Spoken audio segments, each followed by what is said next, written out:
Assalamualaikum warahmatullahi wabarakatuh. Alhamdulillah anak-anak semua, hari ini kita dapat melaksanakan pembelajaran lagi seperti biasanya, yakni hari Kamis tanggal 8 April 2021. Oke.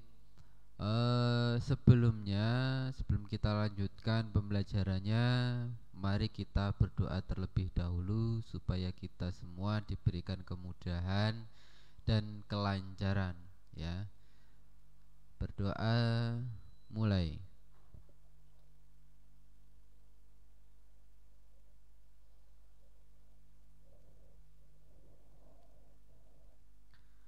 Berdoa selesai. Oke anak-anak, bagaimana kabarnya hari ini? Semoga selalu sehat semua ya, terutama kelas 7 ini ya. Dari semenjak kalian masuk sampai saat ini, kita belum bisa melaksanakan pembelajaran secara tatap muka ya.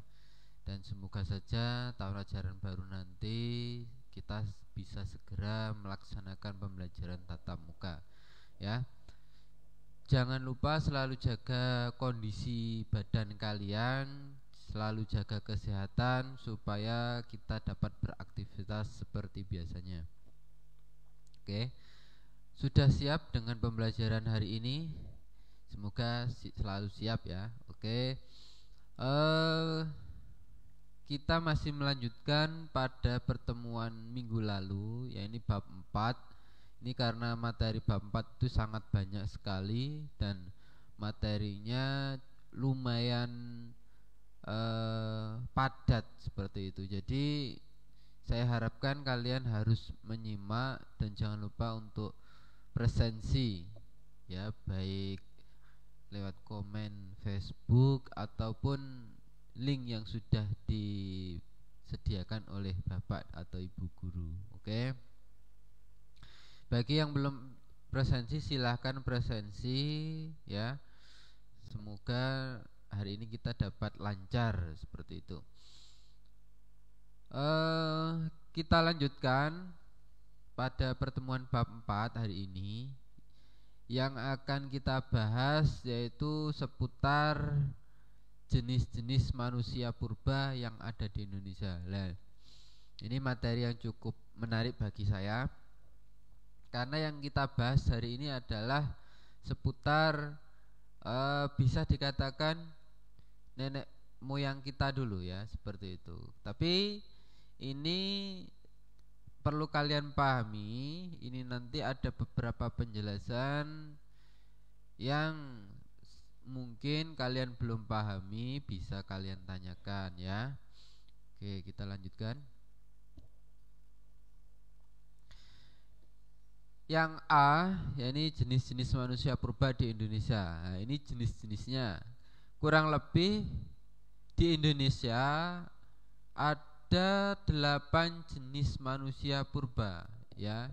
Ada 8 jenis manusia purba. Apa saja itu? Nah, yang pertama yaitu ada Meganthropus palaeojavanicus. Nanti akan kita bahas satu-satu supaya kalian lebih paham lagi ya. Yang pertama ada Meganthropus palaeojavanicus.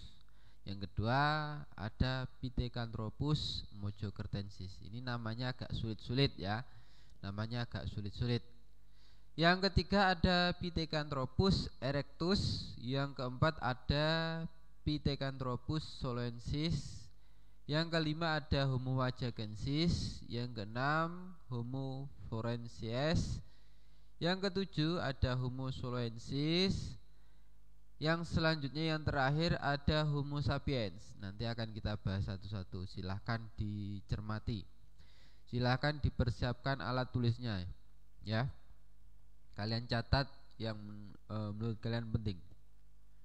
Oke.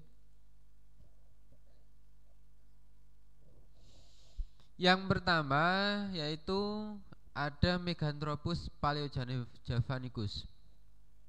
Nah, ini akan kita bahas satu persatu. Di sini ada Meganthropus. dan Paleojavanicus. Dua kata ya. Nah, Meganthropus paleojavanicus di sini jika kita pilah-pilah ini mempunyai arti sendiri-sendiri ya. Ada yang pertama itu mega. Mega itu kan diartikan sebagai besar. Ya. Mega itu besar. Ada anthropus. Anthropus itu diartikan sebagai manusia. Ini dari bahasa Latin ya. Ada anthropus itu manusia. Ada paleo. Paleo itu tua. Javanicus itu Jawa. Kalau kita gabungkan Meganthropus paleojavanicus artinya di sini adalah manusia purba yang tubuhnya besar, yang paling tua ya, yang ada di Jawa. Ya, jadi tubuhnya itu ukurannya besar, makanya disebut dengan mega. Seperti itu. Nah, Meganthropus paleojavanicus di sini ditemukan di Sangiran. Sangiran itu Jawa Tengah ya. Sangiran, bahkan sampai sekarang itu Sangiran menyimpan banyak sekali peninggalan prasejarah ya. Banyak sekali peninggalan prasejarah ya di Jawa Tengah sana. Nah, ini ditemukan oleh von Koningswort. Nah, von Koningswort ini adalah seorang peneliti ya ketika zaman Belanda, ketika penjajahan Belanda tahunnya 1936 sampai 1941 ya, kurang lebih ada 5 tahun ini melakukan penelitian di daerah Sangiran sana. Oke, jadi dari Meganthropus paleojavanicus di sini mempunyai beberapa ciri-ciri fisik ya, ciri-ciri fisik yang bisa kita lihat. Yakni dahi menjorok ke depan ya, dahinya itu menjorok ke depan agak menonjol seperti itu ya. Terus tulang pipi tebal, jadi tulang pipinya itu agak tebal, seperti bukan tembem ya, tapi tebal ya, tebal seperti itu. Terus rahang tegap dengan gigi geraham yang besar, jadi gigi geraham yang dibuat untuk mengunyah ya itu sangat besar. Karena tadi kan Meganthropus di sini kan dikatakan sebagai manusia besar yang dari Jawa, seperti itu, manusia purba maksudnya. Terus ciri-ciri selanjutnya tidak memiliki tulang dagu ya. Terus ada tengkorak belakang menonjol dan sedikit meruncing. Jadi tengkorak belakang itu agak menonjol ya. Terus tingginya kurang lebih 2,5 meter lah. Jadi lumayan tinggi juga ya. Jadi tingginya setinggi pintu ya, mungkin bisa lebih. 2,5 meter itu lumayan tinggi. Seperti itu. Yang kedua ada Pithecanthropus mojokertensis ya, Pithecanthropus. Kita pilah dulu Pithecanthropus. Pithecanthropus di sini diartikan sebagai manusia kera, karena anthropus itu manusia, Pithecanthropus manusia kera. Mojokertensis ini Mojokerto lah. Ini diartikan sebagai manusia kera yang berasal dari Mojokerto. Ya, makanya disebut dengan Pithecanthropus mojokertensis. Ini yang kedua. Nah, ini kenapa kok disebut sebagai mojokertensis? Karena ditemukan di daerah Mojokerto ya, dekat Kediri sini ya, utara Jombang ya, Jawa Timur.